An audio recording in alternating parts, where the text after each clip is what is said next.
Assalamualaikum warahmatullahi wabarakatuh. Waalaikumsalam warahmatullahi wabarakatuh. Waalaikumsalam warahmatullahi wabarakatuh. Alhamdulillahirabbil alamin wal aqibatu lil muttaqin wala udwana illa 'alal zalimin. Asyhadu an la ilaha illallah wahdahu la syarikalah wa asyhadu anna Muhammadan abduhu wa rasuluhu la nabiyya ba'dah amma ba'd. Alhamdulillah hari ini kita bisa lakukan perkuliahan ya. Kita akan banyak berbicara mengenai tentang tafsiran beberapa kelompok ya, yang mana tafsiran-tafsiran itu terhadap Al-Qur'an ya, tafsiran beberapa kelompok terhadap Al-Qur'an yang kemudian tafsiran itu bisa studi penafsiran semacam ini bisa berbahaya bagi pemahaman kita terhadap Al-Qur'an ya. Maka ada beberapa hal yang nanti akan kita bahas ya. Baik. Saya share screen yang baru saja. Nah, pertama ada sebuah, ini beberapa slide ya yang saya share ini adalah buatan dari beberapa orang ya yang kemudian saya share ya, karena mumpung ada yang kemudian nanti akan kita bahas sedikit-sedikit ya. Yang penting Anda semua bisa memahami dengan baik. Pertama kita akan berbicara mengenai hermeneutika, yang mana hermeneutika ini adalah disebut sebagai pengganti ilmu tafsir. Dulu kita sudah pernah mempelajari apa itu ilmu tafsir. Nah, kemudian beberapa kelompok Islam, beberapa pemikir Islam itu mencoba memasukkan metode tafsir terhadap Bible ke dalam Al-Quran. Nah, metode tafsir Bible, memasukkan metode tafsir Bible ke dalam Al-Quran ini dilakukan oleh beberapa tokoh yang tentunya menghadapi beberapa tantangan dari para ulama Islam, ya, seperti misalkan oleh Nasr Hamid Abu Zaid, kemudian oleh Muhammad Arkun. Ya. Muhammad Arkun ini adalah seorang tokoh liberal, ya, liberal. Kemudian ada Abu Nasr,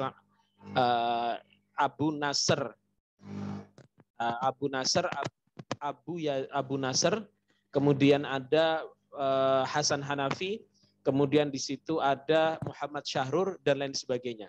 Nah, hermeneutika ini disebut sebagai penafsiran sebenarnya, yaitu memiliki tujuan untuk mengungkapkan sesuatu yang tadinya masih dalam pikiran melalui kata-kata sebagai medium penyampaian, menjelaskan secara rasional ya sesuatu yang sebelumnya masih samar-samar sehingga maknanya dapat dimengerti.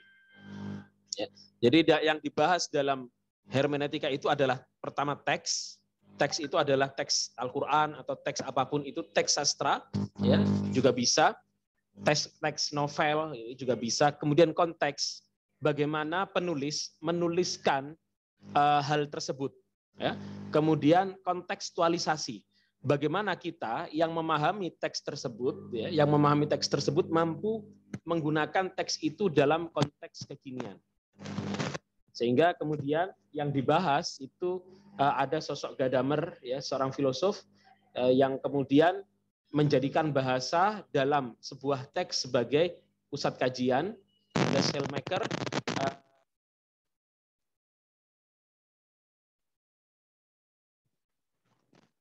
menjadi pemikiran filsafat,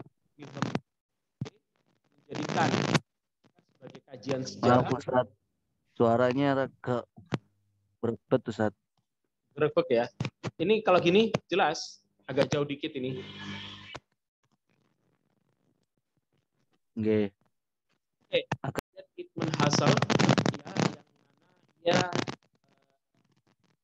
mana dia intinya kajian itu menekankan pada hermeneutika itu secara umum itu seperti ini. Jadi ada penafsir, kita sebagai yang menafsirkan teks.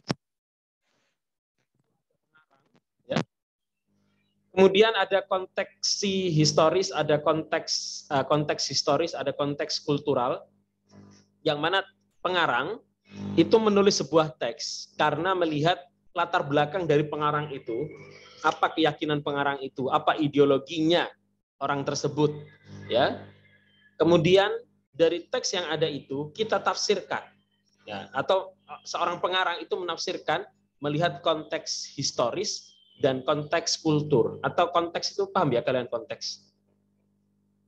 Paham konteks? Teks konteks. Teks itu adalah yang tertulis ya. Sedangkan konteks itu realita yang terjadi ya.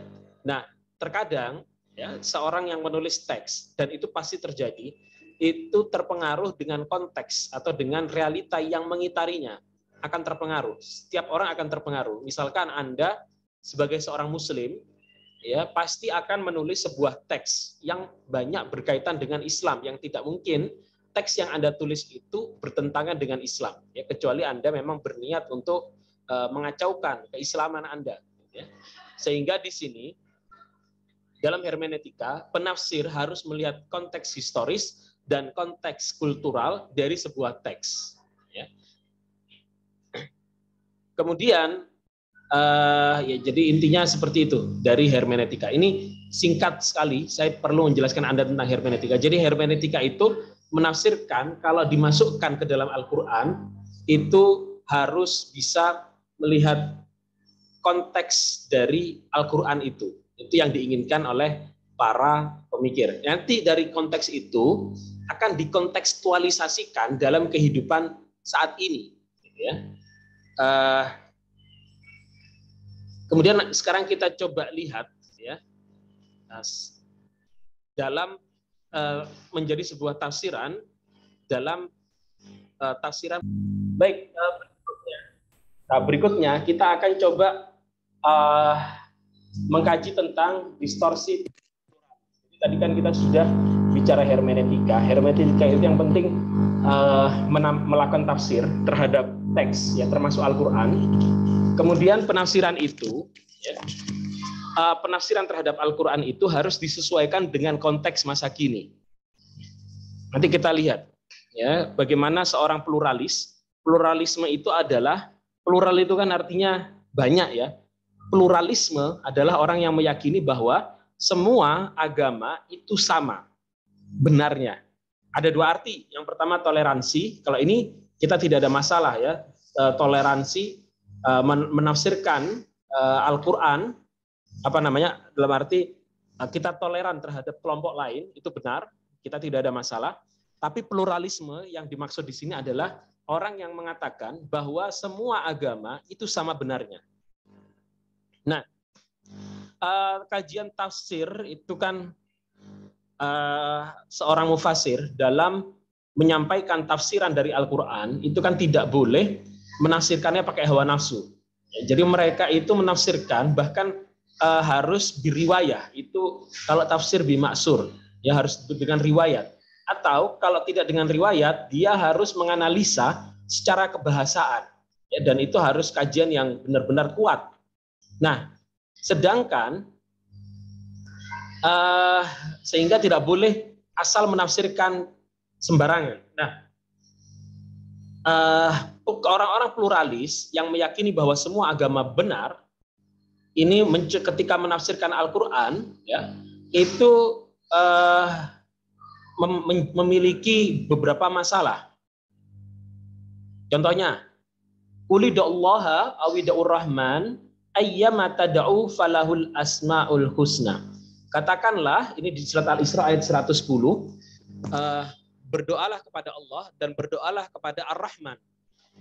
Kapanpun kamu berdoa, ya, maka Allah memiliki nama-nama yang baik. Jadi berdoa kepada Allah itu berdoa dengan namanya. Akhirnya kemudian orang-orang pluralis itu menafsirkan secara hermeneutis, ya. Walaupun itu tidak ada, kalau Asmaul Husna itu kan ada hadis dhaifnya. Dalam hadis dhaif itu dirincikan nama-nama Asmaul Husna itu Ar-Rahmanur Rahim, ya. Gimana? Kalau nggak salah matanya seperti ini. Yang sahih, innalillahi tis'a wa tis'una isman faman waman ahsaha dakhalal jannah. Allah punya 99 nama dan yang menghafalnya akan masuk surga. Ini rawahu Bukhari. Kemudian dalam riwayat lain, ya, disebutkan rinciannya. Wallahu alladzi la ilaha illa huwar rahmanur rahim al-malikul qudusus salamul mu'min al-muhaiminul azizul jabbarul mutakabbir. Nah, itu adalah rincian dari 99 nama yang mana hadis itu dhaif ya.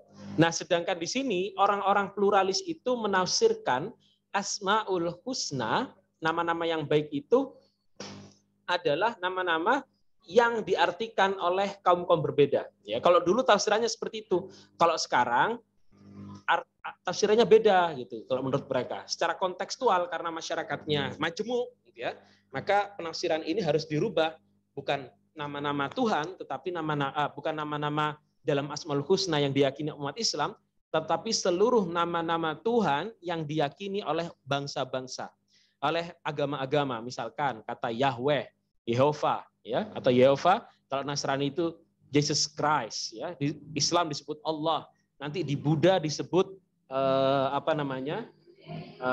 Siddhartha, ya. Kalau di Hindu disebut Brahma dan lain sebagainya. Yang tentunya itu sangat tidak tepat penafsiran semacam itu. Contohnya ayat 62 dan 69, Al-Baqarah 62, Al-Maidah ayat 69.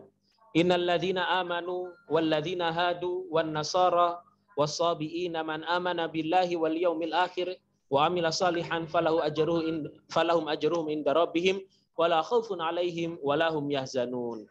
Kalau Anda baca terjemahannya, sesungguhnya orang yang beriman, orang Yahudi dan Nasrani dan Sabiin, barang siapa yang beriman kepada Allah dan hari akhir dan melakukan amalan soleh, ya, maka baginya adalah ganjarannya, pahalanya dari Tuhan. Ya, mereka tidak akan merasakan takut dan tidak akan merasakan sedih. Ya, ayat surat Al-Baqarah ayat 62 ini kita baca sekilas. Kalau kita simpulkan secara sekilas, oh berarti orang yang beriman, orang Yahudi, orang Nasrani, orang Sabiin, selama mereka beriman, ya, dan beramal soleh, maka dia masuk surga, gitu kan? Atau surat Al-Maidah ayat 69. Innalladzina amanu walladzina hadu wan nasara was-sabiuna man wan nasara walladzina hadu was-sabiuna wan nasara man amana, sama redaksinya, hanya beda peletakan Nasara dan Sabiin, itu aja. Nah, kalau kita baca secara sekilas, oh berarti semua agama itu sama. Semua orang akan masuk surga, gitu ya. Penafsirannya. Jadi penafsiran hermeneutika itu lebih cenderung pada penafsiran suka-suka gue, gitu. Nah, kalau kita tafsirkan demikian, maka yang terjadi adalah relativitas tafsir. Padahal kalau kita tafsirkan, maka ayat ini ada dua penafsiran. Pertama, tafsir ditinjau dari segi historisitas, ya, bahwa tafsir ini diturunkan kepada Salman Al-Farisi ketika bertanya kepada Rasulullah, misalkan. Bertanya, apakah Rasulullah, wahai Rasulullah, apakah Anda mungkin sudah pernah membaca ya kisah Salman Al-Farisi, apakah guru-guru saya, gitu ya, para pendeta yang mana mereka sebenarnya mengakui engkau sebagai rasulnya, ya, hanya saja mereka belum pernah bertemu dengan engkau wahai Rasulullah, apakah mereka masuk surga atau masuk neraka, gitu ya. Kemudian Rasul berkata masuk neraka. Kemudian Salman pun menangis, ya, dan kemudian turunlah ayat ini bahwa selama mereka beriman, ya, baik itu mereka Yahudi, Nasrani, Sabiin, selama mereka beriman, ya, sebelum mendengarkan dakwah Nabi Muhammad, maka mereka masuk surga. Masalahnya mereka kan mereka belum mendengar, ya. Wa ma kunna mu'adzibina hatta nab'atsa rasula. Allah tidak mungkin mengadab kaum sampai kaum itu diutus kepadanya seorang utusan. Mereka ini dijatuhi. Bisa dipahami ya? Itu asbabun nuzulnya ayat ini.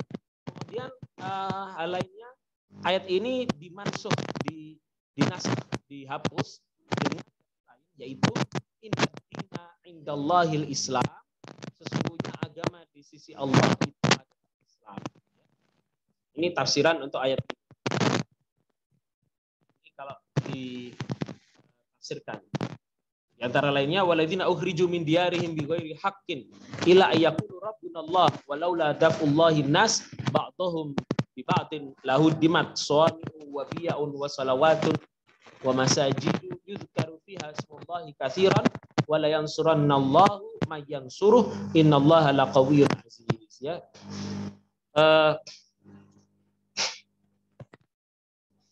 Nah, menurut mereka ayat ini menegaskan bahwa biaran Nasrani, ya, gereja-gereja itu suami biak itu kan, suami itu kan gerejanya biaran gerejanya Nasrani, kemudian biak itu kan Yahudi itu kalau tidak salah nanti, atau rumah ibadahnya orang Yahudi, sholawat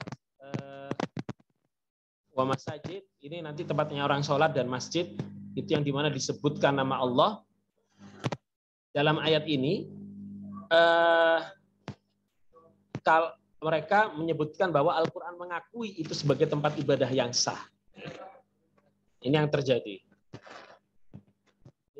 Ini tidak kita akan. Tapi yang terpenting adalah orang pluralis itu dengan seringkali dengan sengaja menafsirkan ayat-ayat Al-Quran, ya, tanpa dibarengi dengan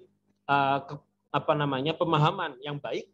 Dan kemudian menjadikan Al-Quran harus menyesuaikan dengan pemikirannya. Ya. Kita coba lihat Muhammad Arkun. Ya. Muhammad Arkun ini orang yang melakukan historisitas atau melakukan penafsiran Al-Quran dengan metode hermeneutika. Nanti kita lihat Al-Surabut Abu Zaid. Nanti kita lihat hasil dari penafsiran mereka yang mana Al-Quran itu harus disesuaikan dengan konteks, ya.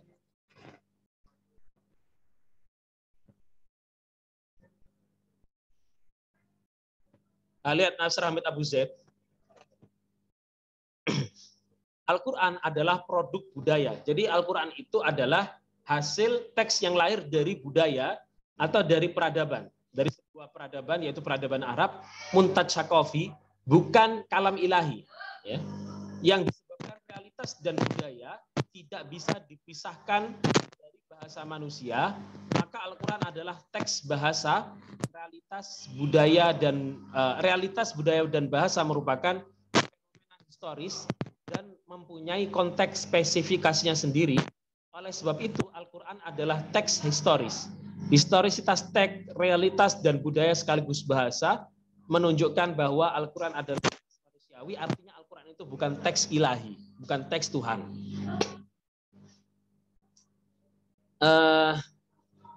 Menurut kata dia yang lainnya, Mas Ramit Abu Zaid, kalam ilahi, ya, wujud dalam bahasa manusia jika adalah berwujud dalam bahasa manusia.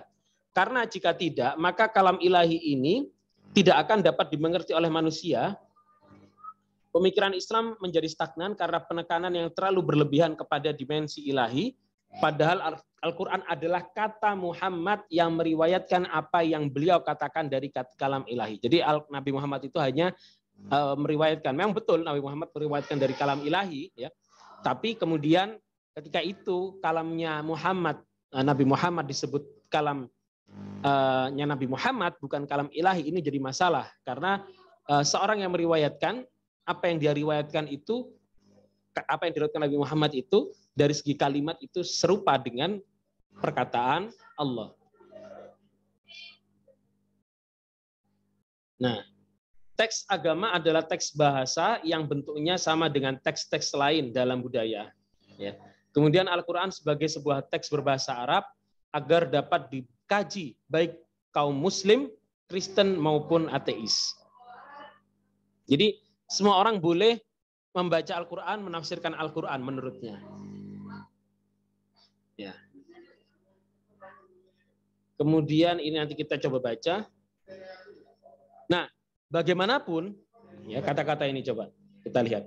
Kalam ilahi atau perkataan Allah perlu mengadaptasi diri dan menjadi manusiawi. Karena Tuhan ingin berkomunikasi kepada manusia. Jika Tuhan berbicara dengan bahasa Tuhan, manusia sama sekali tidak akan mengerti. Jadi menurut Abu Nasr Hamid Abu Zaid, kita harus menafsirkan Al-Quran dalam konteks manusia. Ya. Karena Tuhan harus berkomunikasi dengan bahasa manusia, itulah bahasanya. Ya. Kalau tidak dengan bahasa manusia, manusia tidak mengerti kalau pakai bahasa Tuhan. Nah, sehingga kemudian teks sejak awal diturunkan, ketika teks diwahyukan dan dibaca oleh Nabi, ia berubah dari sebuah teks ilahi menjadi sebuah konsep atau teks manusiawi, karena ia berubah dari tanzil menjadi takwil. Pemahaman Muhammad atas teks mempresentasikan tahap paling awal dalam interaksi teks dengan akal manusia. Jadi menurut Nasr Hamid Abu Zaid, kalau Nabi Muhammad ketika mendapatkan Al-Quran dari Allah, Nabi Muhammad menafsirkan dari perkataan Allah menjadi perkataan manusia. Nah, kemudian kita manusia yang menerima perkataan dari Nabi Muhammad itu, menurut Nasr Hamid Abu Zaid, itu kita harus menafsirkannya sesuai dengan konteks kita sebagai manusia, sehingga Al-Quran itu disesuaikan dengan konteks manusia, bukan manusia yang menyesuaikan dengan Al-Quran. Apa perbedaannya?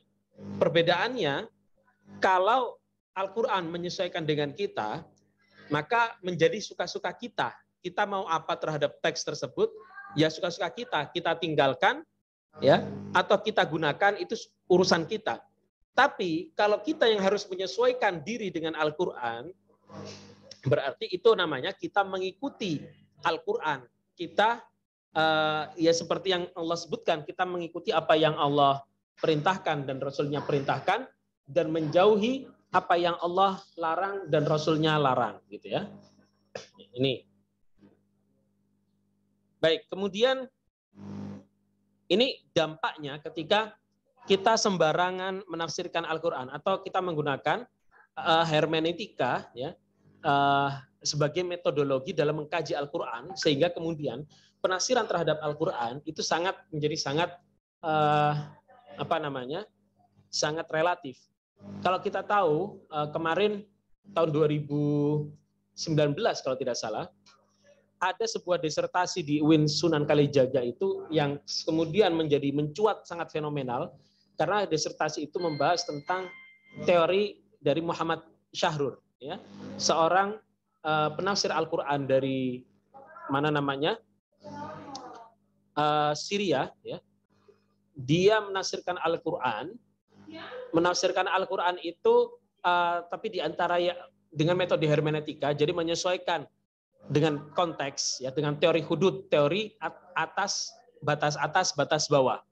Nah, dia meyakini waktu itu, ini ramai sekali menjadi sebuah wacana yang berkembang, ya, yang kemudian dikritiki sangat dahsyat.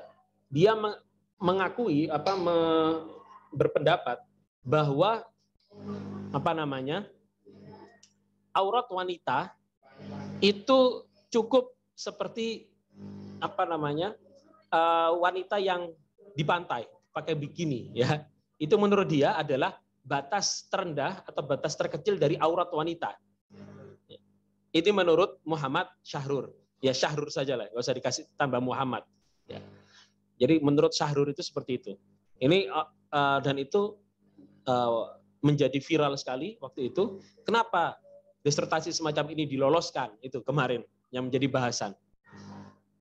Kena lagi lembaga Islam itu, ya. Kemudian Al-Quran dihujat. Ini ada beberapa penghujat Al-Quran yang kemudian mereka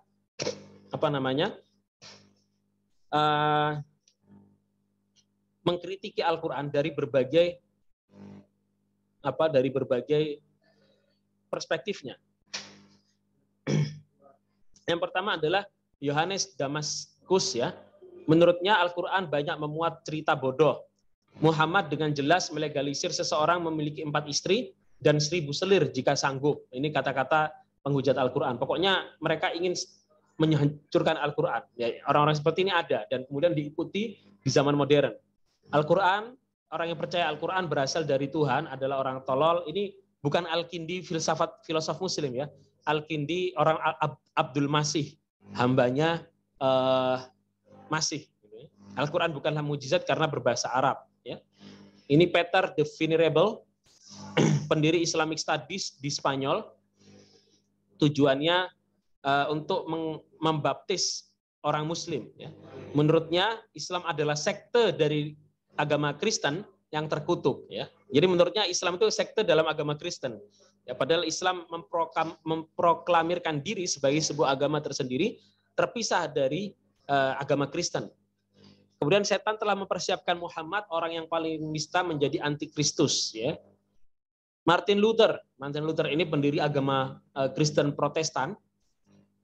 Menurutnya Al-Quran itu mengajarkan kebodohan, hukum ditegakkan dengan pedang.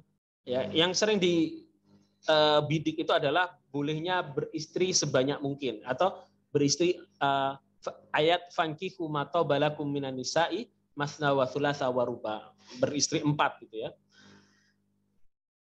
Ini Gedung Putih ini di Amerika ya. George Walker Bush, ini ada beberapa orang-orang dari Gedung Putih yang mereka benci sekali dengan Islam. Ya. Muhammad orang gila yang dirasuki roh jahat. Ya. George Walker Bush mengatakan Tuhan memberitahuku untuk menghancurkan Al-Qaeda dan aku menghancurkan mereka, dan Tuhan yang menyuruhku menghancurkan Saddam seperti yang telah aku lakukan. Itu.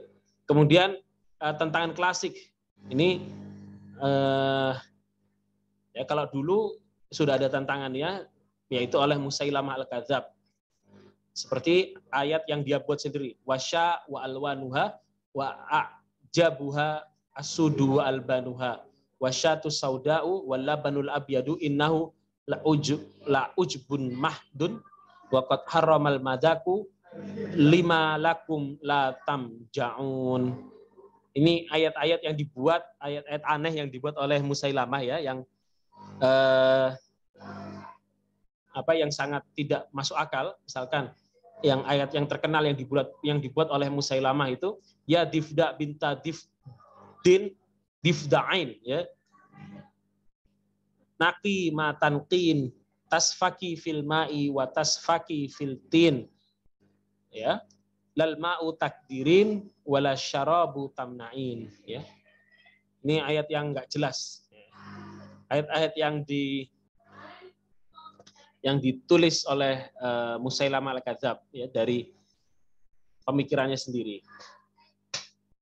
Nah, ini perbedaan konsep wahyu dalam Islam dan Kristen. Kalau Islam itu lafadz makna itu diturunkan langsung kepada Rasulullah, kemudian dipahami oleh Rasulullah. Kalau Kristen itu diturunkan kepada penulis 4 Bible.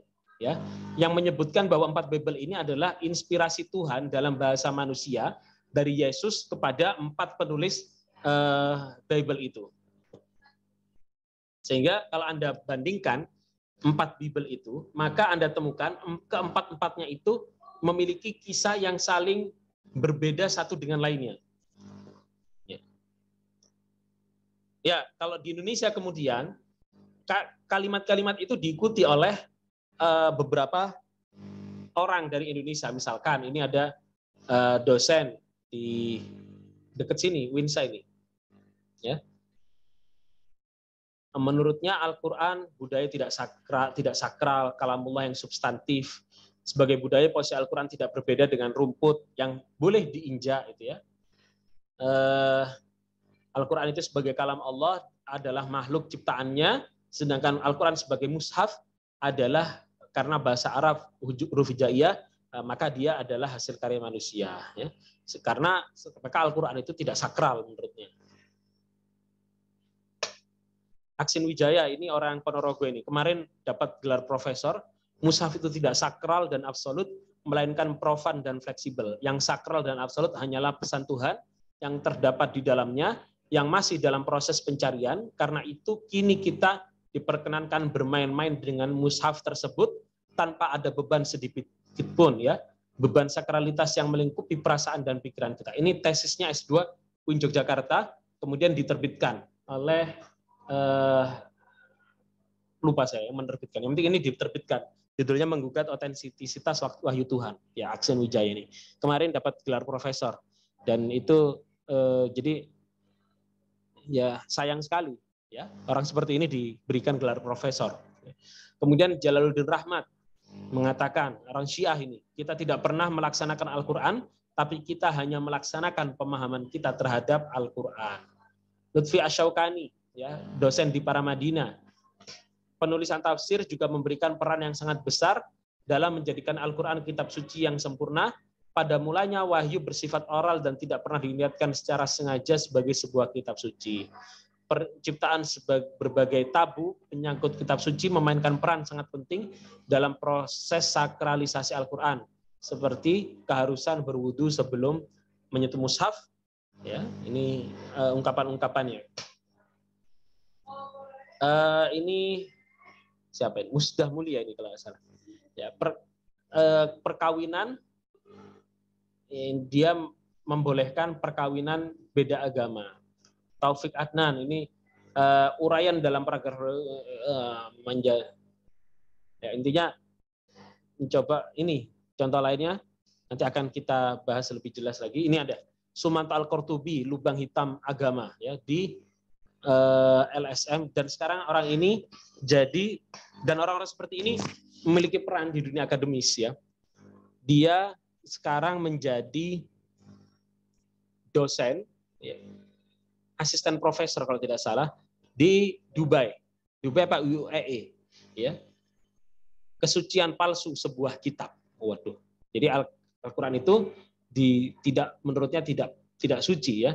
Maka tidak terlalu meleset jika dikatakan Al-Qur'an adalah perangkap yang dipasang bangsa Quraisy. Ya, proses kesejarahan terbentuknya teks Al-Qur'an maupun aspek material dari Al-Qur'an sendiri yang dipenuhi ambivalensi. Karena itu tidak pada tempatnya jika ia disebut kitab suci yang disakralkan. Ya. Ini Guntur Romli, ya, orang yang Anda tahu, aktivis JIL yang sekarang juga menjadi partainya PSI. Pewahyuan Al-Quran adalah proses kolektif, ya.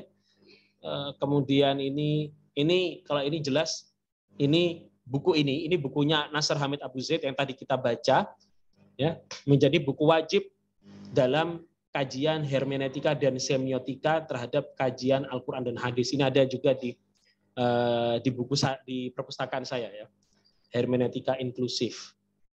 Kemudian program studi tafsir hadis ini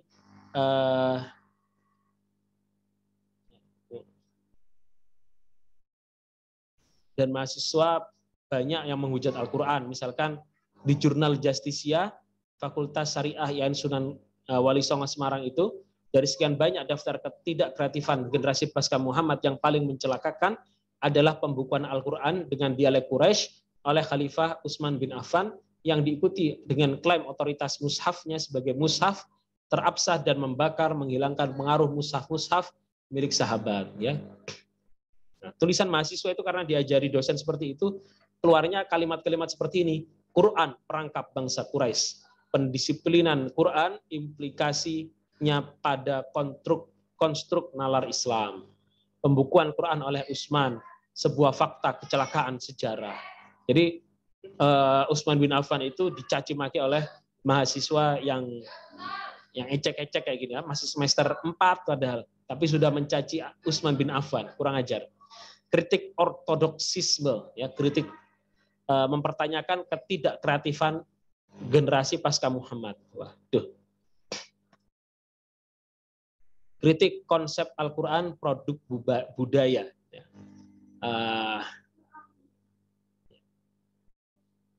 Ini kajian-kajian yang, jadi Al-Quran itu teks manusiawi, ya, menurutnya. Tadi kita sudah bahas, sehingga tafsir itu menjadi relatif.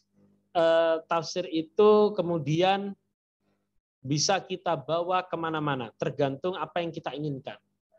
Ini kan kalau tafsir dalam Islam kan gini, tafsir bil maksur, tafsir maudhu'i pada teks-teks tertentu. Maksur itu yang menggunakan riwayat atau Al-Quran dengan Al-Quran, hadis dengan hadis. Tafsir lugawi, tafsir dari aspek kebahasaan. Tafsir ilmi, menafsirkan, menghubungkannya dengan tafsir lain. Tafsir birra'i, itu tafsir dengan akal, ya, akal tentunya masih berkaitan dengan makna kebahasaan, ya. Sedangkan mereka itu kemudian ini kajian tafsir, tapi nanti kita, nah ini contoh yang lain, kajian tafsir, ya. Nah, relativisme itu kan berarti semua kebenaran itu adalah relatif, tidak pasti. Karena tidak pasti, maka yang mutlak menurut ini Cak Nur ini mengatakan yang mutlak hanya Allah. Sehingga manusia itu diperbolehkan untuk menafsirkan sesuai dengan apa yang dia inginkan.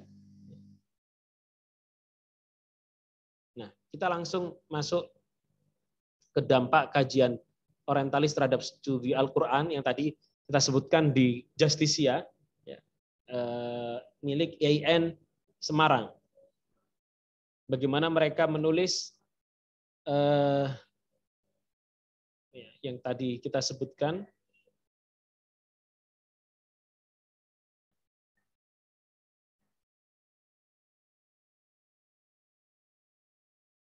Nah, intinya sama. Jadi dalam kajian-kajian tafsir, dalam metodologi, menggunakan metodologi hermeneutika, itu kemudian orang-orang itu meyakini secara konsep, ya, secara konsep ontologis atau wujud dari Al-Quran itu menurut mereka adalah bahwa Al-Quran itu hasil perkataan Allah. Ya, ini saya ringkas ya. Perkataan Allah yang diturunkan kepada Nabi Muhammad, ya. Kemudian Nabi Muhammad menafsirkannya dalam bahasa manusia. Ya, paham ya maksud saya? Jadi Nabi Muhammad itu penafsir kalamullah.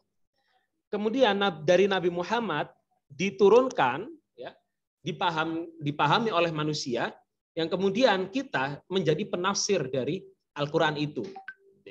Nah, yang menjadi masalah adalah ketika penafsiran itu kita pahami, menurut mereka kita pahami bahwa penafsiran kita itu yang paling benar, itu menjadi masalah menurut mereka. Menurut mereka pemahaman terhadap Al-Quran itu relatif, sehingga semua orang boleh menafsirkan Al-Quran tergantung pada pikirannya masing-masing, pada konteksnya masing-masing, sehingga penafsirannya menjadi tidak absolut. Padahal penafsiran Al-Quran yang tadi saya sampaikan, yang saya jelaskan, harus absolut, harus pasti, kan gitu. Sehingga kemudian penafsiran Al-Quran ini menjadi bermasalah.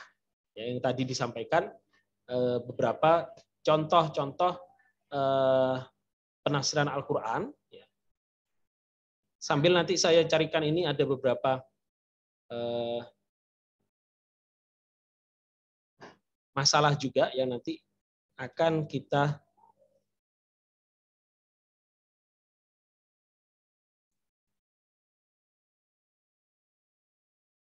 ketahui. Bentar.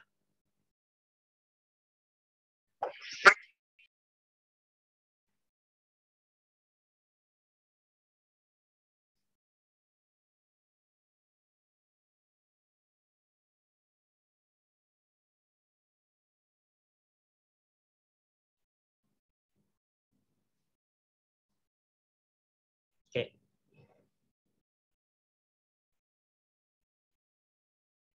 Ini akibat penafsiran yang relatif itu kemudian Al-Quran itu ditafsirkan sembarangan. Contohnya ini, ya, bahwa coba Anda baca ini. Apakah dengan menjadi seorang lesbian, seseorang kehilangan agamanya? Setiap manusia, apapun orientasi seksualnya, sangat potensial untuk menjadi religius. Jadi orang gay, orang lesbi itu bisa menjadi religius. Ini dosen IAIN mana ini? Ciputat apa ini? Atau mana? IAIN Ciputat, ya, dosen terbaik IAIN Ciputat katanya. Jadi lesbian itu boleh menurutnya. Ini akibat tafsir hermeneutika. Ini Prof. Dr. Zainun Kamal, ya, menikahkan muslimah dengan laki-laki non-muslim. Ya. Padahal itu jelas tidak boleh, ya, haram hukumnya.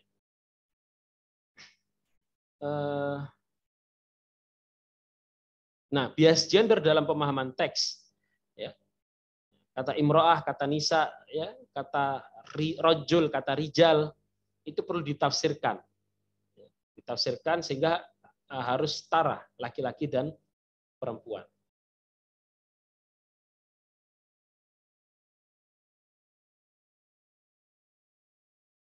Kemudian dijelaskan paham pluralisme agama yang tadi saya sampaikan. Tuhan yang Maha Esa yang disembah oleh para nabi terdahulu, ajaran ketuhanan dalam hal ini adalah berasal dari Ibrahim. Karena itu dalam konteks al-Islam ini termasuk juga agama-agama Semitik yang bersumber dari Ibrahim. Karena itu berdasarkan hasil kajian dalam buku ini dari berbagai ayat Al-Quran, maka pada hakikatnya setiap agama bisa dikatakan Islam, pluralisme agama. Ini contoh-contoh karya dosen ya yang liberal. Ini yang tadi sudah disampaikan, homoseksual dan pernikahan gay, suara dari IAIN. Coba kita baca. Hanya orang primitif saja yang melihat perkawinan sejenis sebagai sesuatu yang abnormal dan berbahaya. Bagi kami, tiada alasan kuat bagi siapapun dengan dalih apapun untuk melarang perkawinan sejenis. Sebab Tuhan pun sudah maklum bahwa proyeknya menciptakan manusia sudah berhasil, bahkan kebablasan. Ini contoh hasil kaderisasi di Fakultas Syariah UIN Semarang. Ya. Nah ini tadi sudah kita, ini judulnya aja sudah menyakitkan ya bagi orang Muslim, apalagi itu ditulis oleh orang Muslim ya. Tuhan izinkan aku menjadi pelacur. Ini kan nggak otaknya ditaruh mana itu ya. Apa bedanya pelacur dengan perempuan yang berstatus istri? Posisinya sama, mereka adalah penikmat dan pelayan seks laki-laki. Seks akan tetap bernama seks, meski dilakukan dengan satu atau banyak orang. Tidak, pernikahan adalah konsep aneh, dan menurutku mengerikan untuk bisa kupercaya. Ini tulisan-tulisan yang muncul di UIN. Ya. Ini bukan muncul di UGM, bukan muncul di UNER atau ITS ya, tapi muncul di UIN itu. Ini yang jadi masalah dan ini diajarkan di tingkat perguruan tinggi dan didoktrinkan di tingkat perguruan tinggi. Sampai dulu kalau tidak salah 2015-2016 di UINSA itu sedang viral sekali dan itu luar biasa dahsyatnya ketika ospek kemudian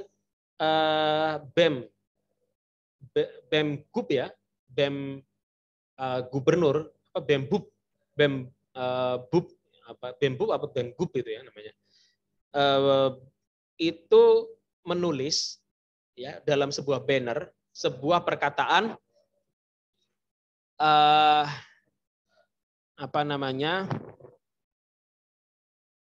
waktu itu ya, Tuhan membusuk ya, dia tulis Tuhan membusuk. Anda bisa browsing ya di UINSA itu pernah ada seperti itu dan itu di Fakultas Usuluddin. Kemudian ya, pewahyuan Al-Qur'an antara budaya dan sejarah. Nah, coba bayangkan ini lesbian muda bagian penting dari perjuangan demokrasi. Ini bahaya sekali ini. Dewan Internasional Lesbian dan Gay Association. Pelatihan feminisme di kalangan masyarakat. Ya.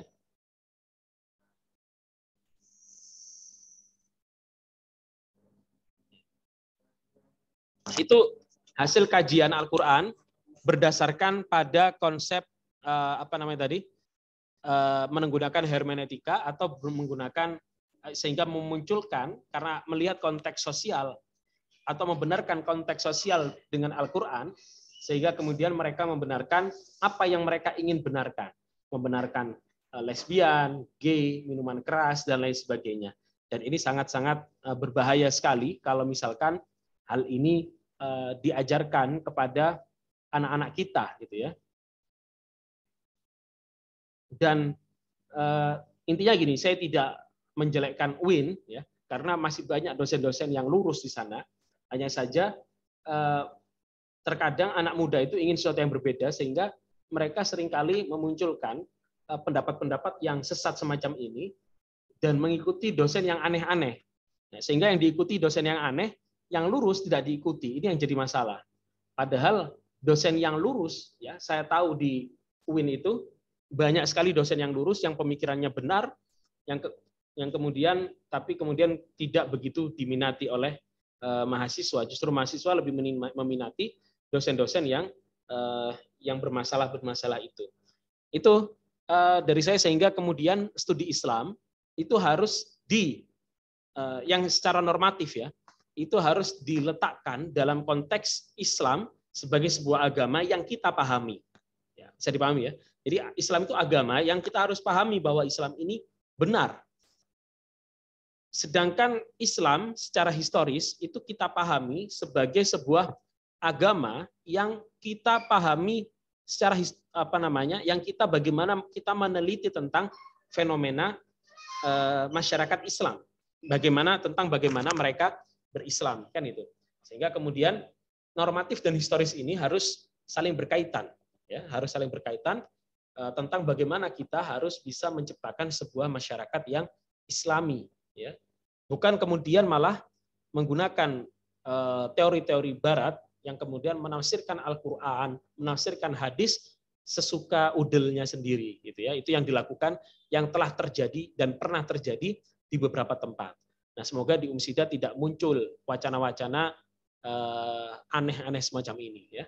Nah, agar Anda wacananya ya yang lurus-lurus saja. Kalau seandainya ada kesalahan-kesalahan atau keburukan-keburukan itu bisa didiskusikan. Yang didiskusikan tadi bukan hanya sekedar diskusi masalah kunut, masalah apa lagi? Ya kunut, apalagi yang sering kalian pahami itu yang menjadi perdebatan di masyarakat. Tahlilan, yasinan, itu masalah kecil. Yang menjadi besar, yang didiskusikan itu bahkan yang digugat, yang dikritik, yang disimpangkan itu masalah-masalah yang sudah qat'iyat, ya, yang sudah pasti tidak bisa diperdebatkan. Saya kira ini yang bisa saya sampaikan. Mungkin ada pertanyaan, diskusi dari kawan-kawan. Saya persilahkan. Ini pertemuan terakhir ya, sehingga tidak ada pertemuan setelah ini. Saya izin untuk stop record sehingga nanti atau kita biarkan aja recordnya. Anda silakan untuk bertanya. Harus ada pertanyaan. Silakan. Nanti di-upload di YouTube ini. Ternyata mahasiswa tidur semua ini, jangan-jangan. Ayo, silakan. Sudah jelas semua? Ayo, silakan.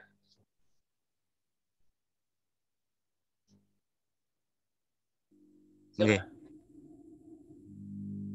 Assalamualaikum warahmatullahi wabarakatuh. Waalaikumsalam. Nama saya Muhammad Fajar Nur Rahman. Saya mau bertanya, kenapa kok manusia itu bisa berpikiran sampai menyimpang dengan posisi Al-Quran, tentunya tadi seperti menginjak-injak Al-Quran, terus menginjak-injak para sahabat. Itu kok bisa sampai punya pemikiran begitu, Ustaz? Apakah dari gurunya atau dari pendidikannya yang salah gitu? Mohon damping. Terima kasih, Mas Fajar ya. Ya, kenapa manusia seperti itu? Karena setan ya. Setan itu selalu membisiki manusia untuk menyimpangkan dari jalan yang benar. Dan juga kenapa sih kok bisa menyimpang ya? Ya karena ada setan itu tadi ya dalam membisiki manusia. Siapa namanya? Kalian tahu kisahnya bagaimana masyarakat pada masa Nabi Nuh itu kok bisa kafir semua. Jarak antara Nabi Nuh dan Nabi Adam itu 1000 tahun. Ya. Nabi Adam itu hidup 1000 tahun, kemudian 1000 tahun itu ada gap, dan kemudian Nabi Nuh. Dan orang-orang pada masa itu hidupnya panjang-panjang. Hidupnya itu ya 200, 300 tahun, 400 tahun, 500 tahun. Gitu. Kemudian antara Nabi Adam dan Nabi Nuh itu ada Nabi Idris, ada Nabi Syed. Jadi ada Nabi juga di antara Nabi Adam dan Nabi Nuh. Tapi kenapa kemudian pada masa Nabi Nuh sedikit sekali orang yang beriman? Kira-kira ada yang tahu nggak tafsirannya?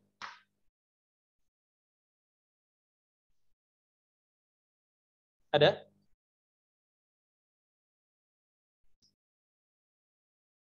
Oke. Mengapa mereka bisa menjadi seperti itu ya. Karena anak-anak, jadi gini, pada masa Nabi, Anda bisa baca surat Nuh ya. Nanti buka juga surat tafsirannya.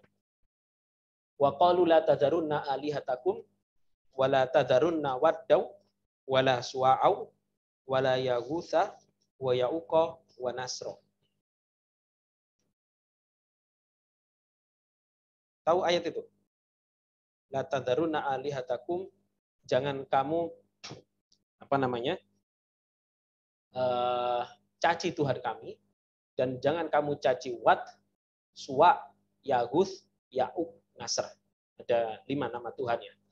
Wat, Yaguth, Ya'uq, Wadaw, Wala, Suwa, Yaguth, Ya'uq, Nasr. Ada 5 nama Tuhan pada masa itu. Nah, Wat, Yaguth, Ya'uq, Nasr, Wadaw, Suwa, Yaguth, Ya'uq, Nasr ini sebenarnya adalah anak-anak Nabi Adam alaihissalam, yang kemudian anak-anak Nabi Adam ini memiliki, yang 5 orang ini memiliki pengikut yang banyak. Mereka orang yang dekat dengan Allah, orang soleh, memiliki banyak pengikut dari anak-anaknya, dari anak-anaknya Nabi Adam.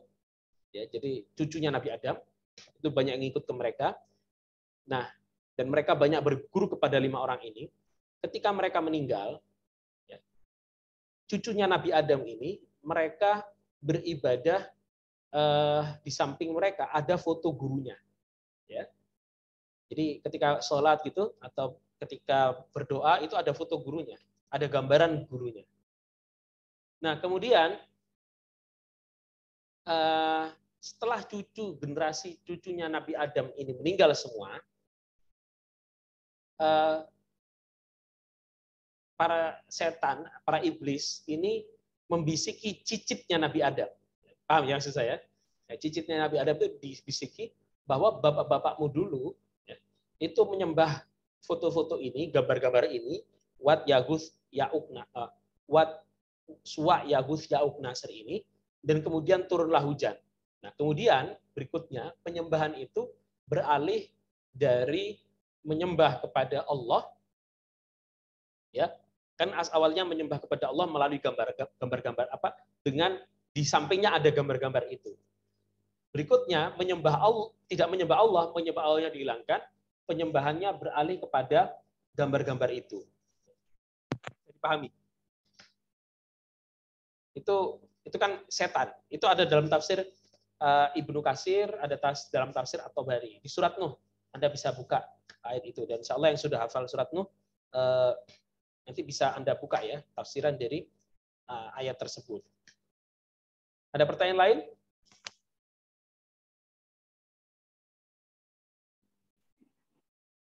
Waalaikumsalam warahmatullahi wabarakatuh.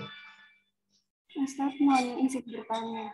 Ya. Cara menyikapi penafsiran hermeneutika tentang karya mahasiswa dan para ahli yang tadi sudah disebutkan tentang menjatuhkan Al-Quran, itu cara menyikapinya seperti apa ya Ustaz?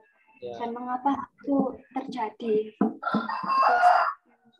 Ya, kita harus hati-hati ya dalam memahami penafsiran Al-Quran, apalagi penafsiran yang seperti ini ya, penafsiran yang seperti ini, sehingga kita tidak terjerumus dalam pemahaman yang tidak benar kepada Al-Quran. Ya. Kita tidak terjerumus pada pemahaman yang salah dari dalam memahami Al-Quran. Sehingga makanya saya wanti-wanti dari sekarang, kita harus hati-hati. Kalau saya tidak wanti-wanti, ketika Anda menemukan, Anda kemudian merasa takjub, ya, maka kemudian Anda terjerumus, bisa sangat terjerumus. Ya, kalau dalam Al-Baqarah itu kan jelas disebutkan ya, wa minan nasi may yu'jibuka qawluhu fil hayati dunya wa yushhidullaha ala ma fi qalbihi wa huwa ala kulli shay'in wa idza tawalla sa'a fil ardi liyufsida fiha wa yuhlikal hartha wan nasl wallahu la yuhibbul fasad wa idza qila lahu ittaqillaha akhadhathu al-'izzatu bil itsmi fa hasbuhu jahannam wa la bi'sal mihad. Pernah hafal ya ayat itu ya, yang hafal, yang hafid-hafidhah ini. Ada namanya hafid ya, jangan hafid ini. Siapa? Hafid Tama.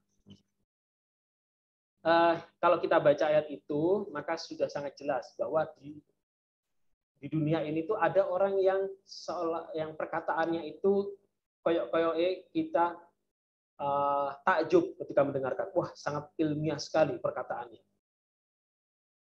Kemudian Allah berkata, wa yushhidullaha ala ma fi qalbi wa huwa ala bil hisab. Tapi ilingo, sesungguhnya orang-orang yang demikian ini adalah orang-orang yang sangat jelas permusuhannya kepada Allah. Wa idza tawalla sa'a fil fiha liyufsida fiha wa yuhlikal hartha wan nasl. Kalau mereka berkuasa, yang ada yang mereka buat itu hanya kerusakan. Wallahu la yuhibbul fasad. Coba kalau tadi kita lihat dosen agama Islam, mahasiswa agama Islam mendakwahkan LGBT, ya, lesbian, gay. Ya, kalau biseksual itu urusannya lain. Biseksual itu hermaprodit, orang yang lahir secara natural memiliki dua kelamin, itu kita tidak pernah mempermasalahkan. Tapi kalau transgender atau bencong itu yang bermasalah. Atau orang laki-laki pengen jadi perempuan atau perempuan pengen jadi laki-laki. Dan merusak tatanan keluarga. Kemudian lainnya tentang bahwa semua agama itu sama. Pada akhirnya tidak ada yang menyembah agama Islam. Kenapa? Ya enakan jadi agama selain Islam, ya, tidak ribet, tidak terlalu banyak ritual. Islam kan Anda harus ibadah 5 kali sehari, agama lain kan tidak. Kemudian tadi ada masalah aurat yang saya sempat sampaikan. Wanita, Anda sebagai wanita sudah cantik-cantik seperti ini, ya, pakai jilbab, Anda sudah sangat terhormat dengan jilbab Anda, tapi kemudian dia malah memberikan batasan bagi jilbab itu, bagi aurat wanita itu cukup pakai bikini saja. Itu kan kurang ajar, ya, kurang ajar dan sangat tidak manusiawi dan keluar daripada Islam. Sehingga penafsiran ini pemahaman ini saya wanti-wanti dari sekarang agar kita semua bisa berhati-hati ketika kita memahami tentang Islam, ya, agar kita tidak terperosok, ya, dalam lubang-lubang kesesatan. Maka yang tadi saya sampaikan, maka di awal itu Anda kan membaca bukunya Yusuf Qaradawi, ya kan, agar Anda tidak terlalu Yusuf Qaradawi tentang bagaimana bergaul dengan sunnah, bagaimana membaca sunnah, bagaimana membaca teks, itu penting. Ya, ini bagian daripada metodologi studi Islam. Ya. Kalau minggu kemarin kita bicara yang historis, sekarang kita bicara yang normatif. Yang ini, yang terakhir ini, saya wanti-wanti, kita bicara normatif, hati-hati kalau ketemu normatif yang sesat. Ya, kajian Islam normatif atau kajian teks Al-Quran dan hadis, tapi yang sesat dan menyesatkan. Yang seperti yang saya sebutkan tadi. Tuh, ada yang lain? Izin bertanya. Silakan Mbak Dela Malah. Assalamualaikum warahmatullahi wabarakatuh. Waalaikumsalam warahmatullahi wabarakatuh. Mengapa aliran-aliran tersebut kayak liberal gitu loh, itu kok masih banyak tersebar luas, apalagi terjadi pada dosen-dosen yang berada di Universitas Negeri Islam.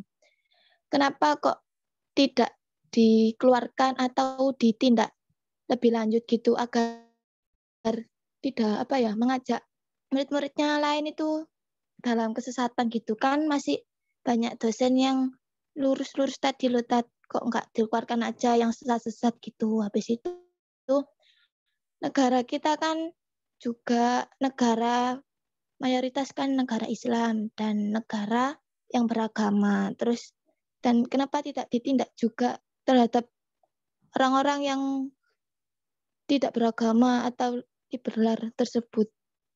Terima kasih. Terima kasih Mbak Dela.